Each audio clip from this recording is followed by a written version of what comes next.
నట్టారిపోను వాడు ఎదిగిండు వాడు గెలిచిండు నా వాళ్ళు మొత్తం పోయారయ్యా పార్టీ 100 ఇళ్ళు పోయినాయో వాడు ఏమంటే గెలిచిండు నా పట్ల ఊరు పెండి మంది గాడు ఎదురువండి గాడు వాడిపోయాను అయ్యో నా పట్ల ఇప్పుడు 4 చంపిండు అయ్యో అయ్యో అయ్యో వాళ్ళకి ఏం రాయో అమ్మో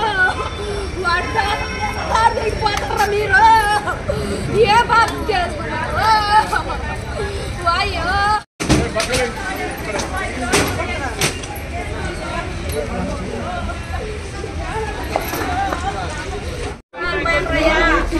సాయంకాడికి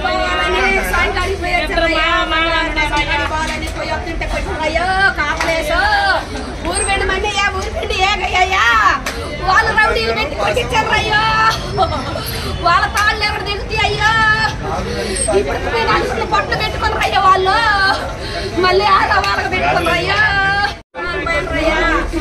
సాయంకాడికి పోయొచ్చుంటే అయ్యో కాపలేసు ఊరు పెండి మండి ఊరు పెండి ఏగయ్యా వాళ్ళు రౌడీలు పెట్టి కొట్టించారు అయ్యో వాళ్ళ తాళ్ళు ఎవరు దిగుతాయి అయ్యో ఇప్పుడు నలుగురు పట్టు పెట్టుకున్నారు అయ్యో వాళ్ళు మళ్ళీ వాళ్ళకి పెట్టుకున్నారు అయ్యో అక్కడేమో వార్డులో బర్త్డే కేసులు కట్టేసుకుంటున్నాడు. ఇది రాక్షస క్రీడ. ఈ జగన్మోహన్ రెడ్డి పరిపాలనలో ఎస్సీ ఎస్టీ బీసీ మైనార్టీలకి రక్షణ లేదు అనేది ఈ సందర్భంలో మరొక్కసారి తేటతెల్లమైంది. ఈ రాష్ట్రంలో జరిగిన దాడులన్నిటి కూడా 90% మంది ఎస్సీ ఎస్టీ బీసీల మీద మైనార్టీల మీదనే దాడులు జరిగాయి. తప్పుడు కేసులు ఏదైనా పెట్టారంటే వాళ్ల మీదనే పెట్టారు. కాబట్టి ప్రజలందరూ కూడా ఆలోచించాలి. మీరు భయపెడితే భయపడటానికి పల్నాడు ప్రజలు సిద్ధంగా లేరు. చావో రేవో తేల్చుకోవడానికి సిద్ధంగా ఉన్నారు. దాడి జరిగింది. యాదవ్లే కాదు, ఈ నియోజకవర్గంలో అందరూ ఆలోచించాలి.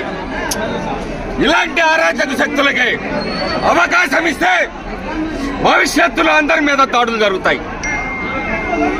ఎన్ని సంవత్సరాలు 5 సంవత్సరాలుగా వాళ్ళు ఊర్లో వదిలిపెట్టి ఎక్కడో ఊరికొకడు చెట్టుకొకడు పుట్టకొకడు బతుకుతుంటే వాళ్ళ మీద దాడులా? సిగ్గు లేదా? పోలీస్ శాఖ ఏం చేస్తా ఉంది? ఆత్మకూరులో ఎస్సీలు ఊర్లో వదిలిపెట్టిపోయారు. గుండ్లపాడులో పెరికలు బీసీలు ఊర్లో వదిలిపెట్టిపోయారు. గొట్టెపాళ్లలో ఒక గొడవ జరిగితే ఒక వర్గం ఊర్లో ఉండాలి, ఇంకొక వర్గం ఊర్లో ఉండకూడదు. సంగమేశ్వరపాడులో బాధితులు వీళ్ళు ఊర్లో వదిలిపెట్టిపోవాలి. గుండ్లపాడులో బాధితులు ఊర్లో వదిలిపెట్టిపోవాలి. గుండ్లపాడులో ఊరు వదిలిపెట్టిన వాళ్ళ మీదనేమో రౌడీ షీట్లు ఓపెన్ చేస్తారా? మర్డర్ కేసు చేసిన వాళ్ళ మీద రౌడీ షీట్లు ఉండవా? ఇదే ఏం చేస్తున్నారు? మీరు ఇచ్చిన అలుసే ఏం చేసినా చెల్లుతుంది, మేమేం చేసినా చెల్లుతుంది అని చెప్పేసి వాళ్ళకి పోలీస్ శాఖ సహకారం ఇవ్వబట్టే ఈ ప్రాంతంలో ఇన్ని దాడులు, ఇన్ని అమానుషికమైన విషయాలు జరుగుతూ ఉన్నాయి.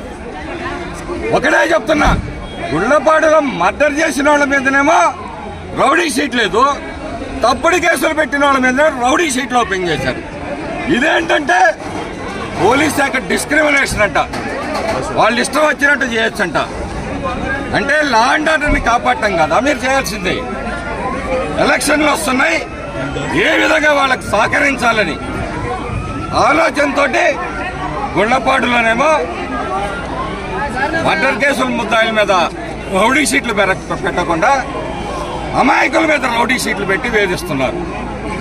ఈ రోజుకి చంద్రయ్య హత్య జరిగిన తర్వాత ఊర్లో ఉంటే 2 ఆర్మ్స్ యాక్ట్లు పెట్టారు, మర్డర్ కాన్స్పిరసీలు పెట్టారు.